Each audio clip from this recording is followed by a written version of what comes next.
as we pull up my slides. Greetings all, my name is Gabriel de Los Angeles. I'd like to start here by acknowledging the fact that we sit in occupied Comanche territory in the United States of America, a set of lands that have been taken away from the indigenous peoples to be occupied, and here we are in this particular space, for which, as an indigenous scholar, I want to call this to attention and honor the Comanche whose lands we are on.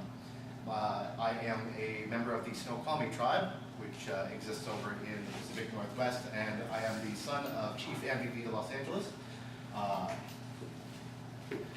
To situate yourself in the work that I'm doing.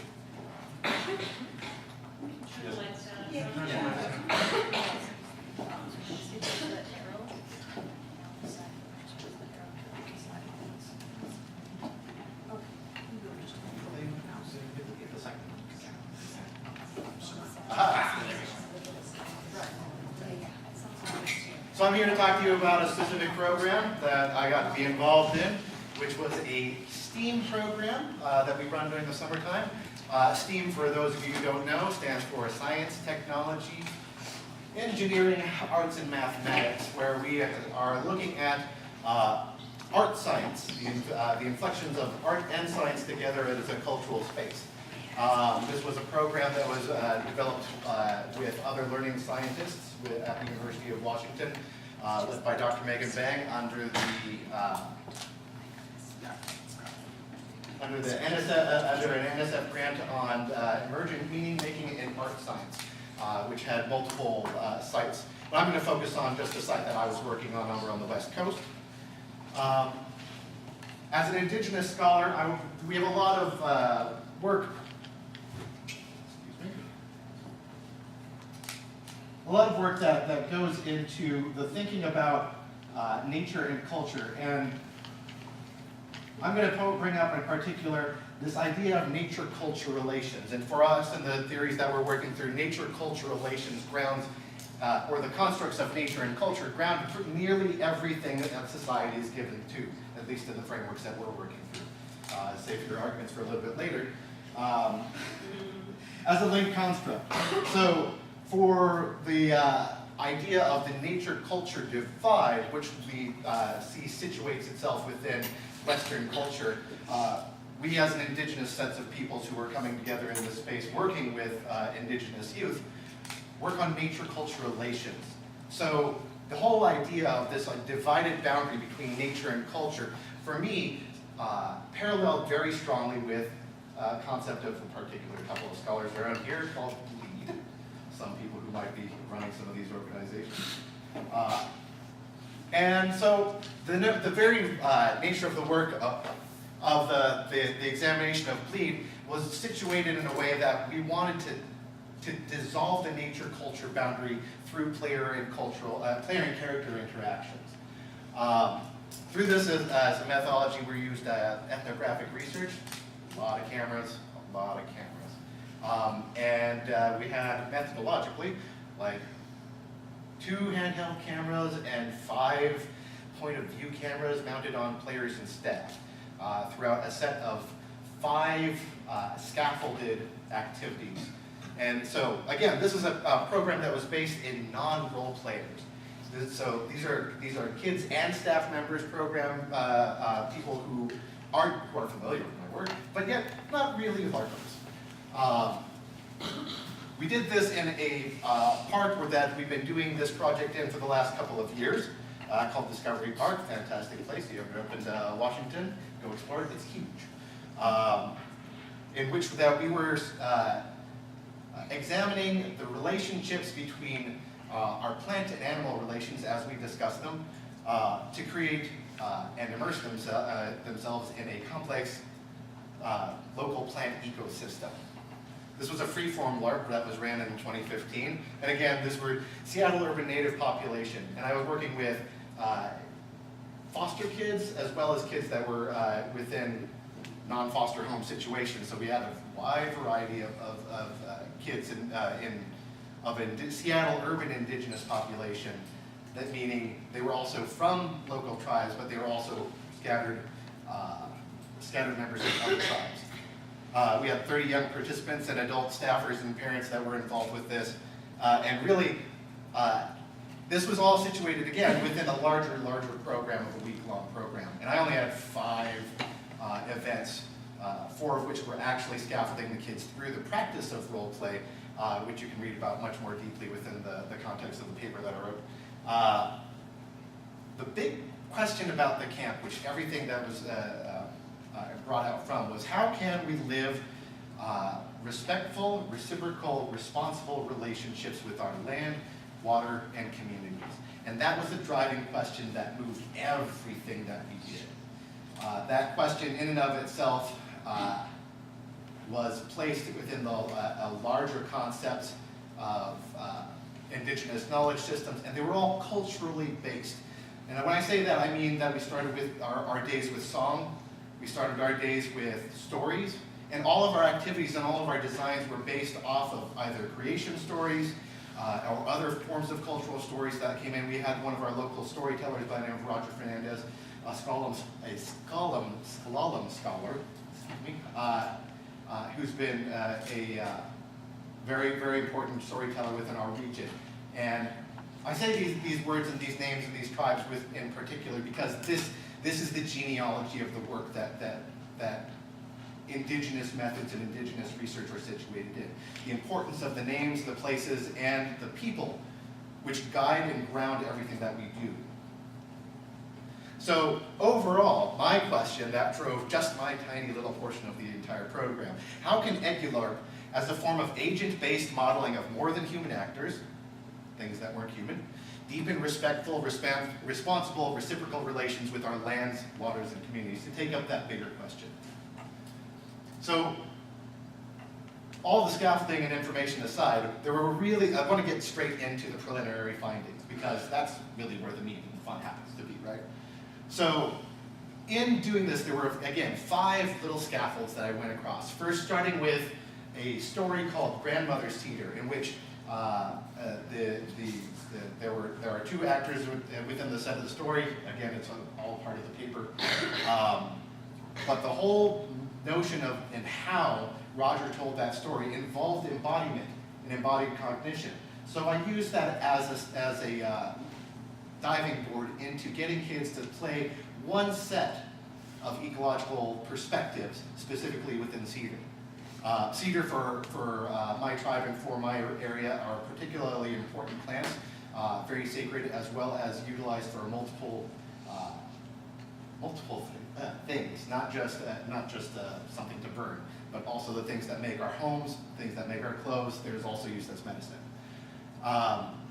So from there, I was able to move them into taking on perspectives of multiple other kinds of local indigenous plants that are very, very important towards medicine and healing, and as well as building of community and story, as well as from going from different kinds of groups into interactions of those different kinds of groups, and then breaking up individuals who were playing particular types of plants into individual pairings as they went on a hike, and then into the 4th scaffold, which was actually throwing almost D&D tabletop-like scenarios at these groupings of kids who would respond and react to shifts in ecological systems at the time.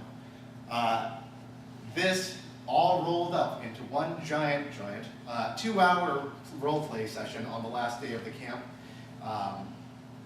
where it was really, really free form and strongly based on not just on the Grandmother Cedar story that was brought up earlier, but also on my tribe's creation stories of Moon the Transformer, who's to simplify that down to a changer who comes into our area from Snoqualmie Falls, our sacred site, to prepare the world for the people to come by changing things before people were there, changing things in various ways. And it's a very long, epic set of stories to go into, which I won't give you all that information on. So, all of that culturally based work, alongside of several of the, again, it's a STEAM camp, alongside of the science that we were going into. So it wasn't just cultural stories that were driving the work, but the analysis of plants and their relationships with one another within a given ecosystem, how those things related to the beach relations that were down the hill from this forested area, and how all of these ecosystems threaded into one another. And it created, within the sets of role play, which we used 7 different groupings of cedar, yarrow, fireweed, eelgrass, and a couple others whose names are escaping me in the moment, and created a set of complex ecological systems that ebbed and flowed within the role play. And I'm going to show you one particular clip that's going to show that the kids not only picked up the complex ecological systems in their observation, they picked up multiple nuanced perspectives within the play. And with the design that I had, because, you know, when your advisor looks at you and says, hey, go design a life for kids, you kind of do. That without physical representation, there was a form of interrupted immersion that went on that, for me, as a learning scientist, elicited the fact that or at least my thinking and theory on it, is that Gary finds and Holopain's work dividing up into those 3 layers that we call social rules and diegetic spaces are also a form of stage development in getting into those spaces as well. So, I'm going to show you one clip. Get to it.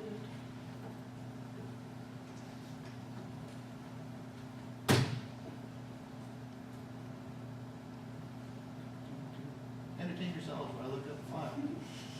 All right.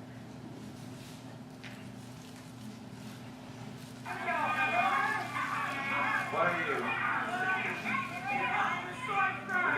I hate you. Now you're a seed. I hate you. Now you're a seed. I hate you. Okay. So, it seems, of course, again, our range of kids ranged for really the entirety of the camp, went from about 3 years old all the way to 60 if we include our camp elder involved as well.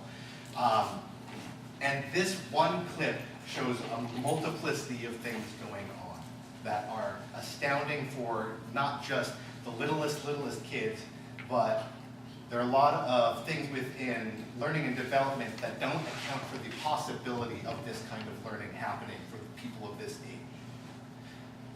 Let me set this up for you a little bit again and show you that clip one more time. That the story overall of this 2-hour game epic was me going in as Moon the Transformer, as Changer, and all of these kids were playing plants in various groups and types. And I would go in real quick to just harvest them, pull them out, take them to, I guess, our version of Monster Camp, face paint them, send it back into the world as something that was transformed, and watch the ecosystem move and shake as they went into it. And again, there's a lot to take into this moment. What are you? I hate you. Now you're a seed. I hate you. Now you're a seed. I hate you. Okay. And it's beautiful. I love it. Every single time I love watching this particular clip. Gabriel, what's she saying there at the end? Yeah. I'm a little tiny worm. I'll get that. So,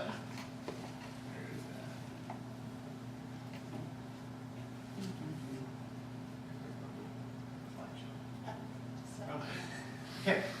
So, in the notion of complex ecological systems reasoning, one of the young people there has been transformed into a deer, and they're going around in search of food, and they're out there saying, "I eat you, I eat you, I eat you." When a plant died in the context of the game, they would be eaten, transformed into a seed, and then go off to relive and have a new set of experiences.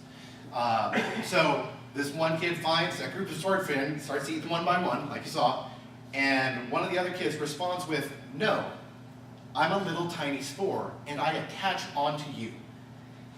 that one kid is taking up the perspective both what's edible and what's not, based on a notion of this whole notion of food chain behaviors, because they kept running into nettle, and nettle at this time was not eaten by a deer going through. Not only that, again, that kid who was turned into a spore, taking on the notion that a spore can attach itself to another being and move through the ecological system. It's taking on so much depth about the life cycle, it's unbelievably cool. Not only that, so without the other thing that's kind of separate from those, but without a set of physical representation, they kept asking the question, what are you? Which I'm going to change in the next iteration of the design, of course, to create more physical representation, so we don't see that question, what are you, pop up. But in and of itself, asking the question repeatedly, what are you, sets up a very, very interesting cognitive space just to watch through. So for iteration 2, again, I'm going to go for enhanced physical representation, greater focus on the death and rebirth as a form of cycles to create multiple experiences within things for the kids, and then allow for times and seasons to be passed as environments, which previously they were used as spirits, as people, as perspectives to interact with, rather than something that was all-encompassing for a piece of work. And that's just a preliminary analysis. There's a lot more to this.